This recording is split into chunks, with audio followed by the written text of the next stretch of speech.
L'actualité, c'est en direct et tous les quarts d'heure sur Grand Île TV. Soyez les bienvenus ensemble. On fait le point sur cette journée. Nous sommes le mardi 19 novembre.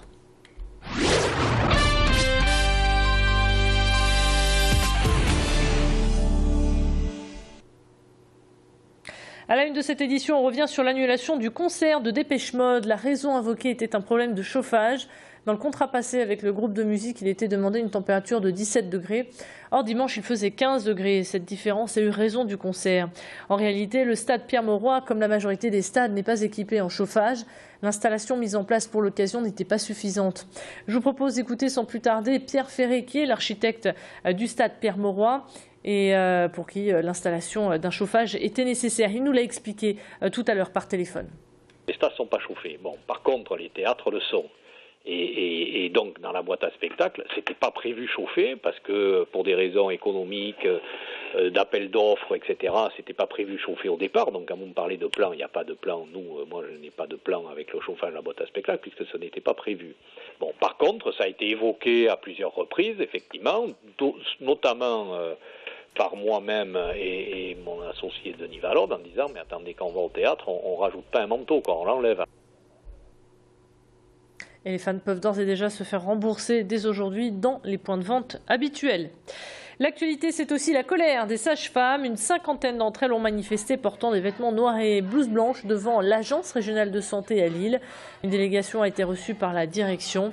Elles en ont profité pour remettre un cahier de doléances. Des manifestations ont également eu lieu à Marseille et à Paris. En France, elles sont 20 000 à exercer ce métier et se sentent mal reconnues. Elles réclament plus d'autonomie et proposent au gouvernement de devenir le premier recours à une grossesse. Dans leur liste de revendications figure également l'amélioration de leurs conditions de travail et une hausse des salaires. Pour désamorcer ce conflit, Marisol Touraine, la ministre de la Santé, a ouvert aujourd'hui des discussions avec plusieurs organisations de sages-femmes.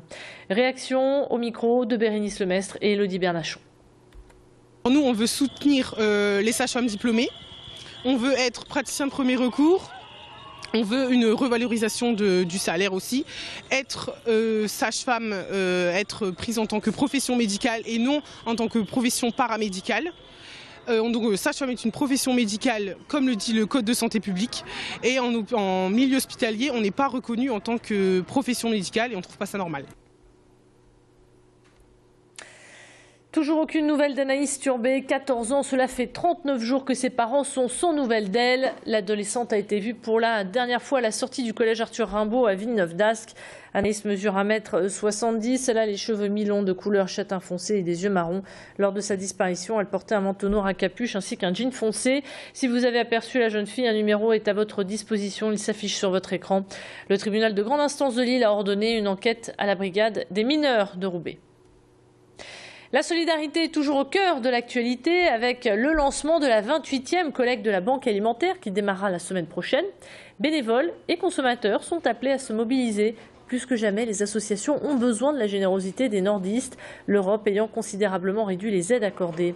Malgré la crise en 2012, vous avez été nombreux à donner. Cette année, écoles et entreprises vont elles aussi se mobiliser pour rassembler des vivres. Précision supplémentaire avec le président de la Banque alimentaire au micro de Tanguy Lécluse. Nous avons des soucis avec l'aide européenne et cette collecte vient à point. Développement de cette collecte non seulement au niveau des grandes surfaces, mais également au niveau des mairies, également au niveau des écoles. Et nouveauté, collecte également dans les entreprises. Concrètement, pour l'instant, on n'a pas encore les chiffres tout à fait définitifs. On peut imaginer, pour la Banque alimentaire du Nord, une baisse de l'ordre de 20 à 30%. Et grâce à cette collecte, des milliers de repas pourront ainsi être distribués sur l'ensemble de notre département. Vous pourrez donc donner des denrées alimentaires aux gilets orange qui vous attendront en magasin les 29 et 30 novembre prochains. Utiliser des champignons pour dépolluer les sols. L'idée est innovante et a beaucoup d'avenir. À Halluin, un taux élevé en dioxine a été décelé il y a quelques années de cela en raison d'un ancien incinérateur de déchets ménagers. Pour assainir le sol, des champignons microscopiques ont été plantés. Les premiers résultats sont remplis d'espoir. Lancée il y a 1 an et demi, la première phase de l'expérimentation vient de s'achever. 23 sortes de légumes cultivés sur ces terres contaminées ont été analysées. Démarre maintenant la deuxième phase qui a pour objectif de développer des méthodes pour accélérer la biodégradation de ces dioxines et de par ces champignons présents dans le sol. Plus de précision au micro de Bérénice Lemestre. La question la plus importante, c'est est-ce que ces champignons sont-ils capables ou non de dégrader ces dioxines. Nous allons travailler, je dirais, au laboratoire pour simplifier notre modèle d'étude, donc soit en milieu liquide en apportant le polluant et le champignon, puis en complexifiant progressivement notre modèle, c'est-à-dire en réalisant ces études en échantillons de sol qui auront été prélevés sur le site d'Halluin-3R.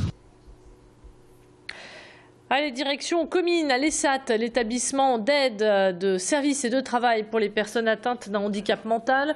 Les chefs Clément Marot et Pierrot s'y sont retrouvés pour donner une petite leçon de cuisine aux travailleurs qui s'y trouvent sur place. Ensemble, ils ont pu concocter un bon plat et partager ensemble une passion commune. Un échange important pour le chef Clément Marot qui embauche déjà 3 personnes en situation de handicap et qui aimerait voir une législation beaucoup plus souple afin de recruter davantage. Et puis pour les travailleurs de l'ESAT, leur venue était l'occasion d'apprendre une bonne recette. Et c'est avec ces images que nous refermons cette édition, des images signées Tanguy Lécluse. L'actualité se poursuit mais du côté du ciel. On marque donc une courte pause et on se retrouve dans un instant pour votre météo. Restez avec nous branchés sur l'actualité.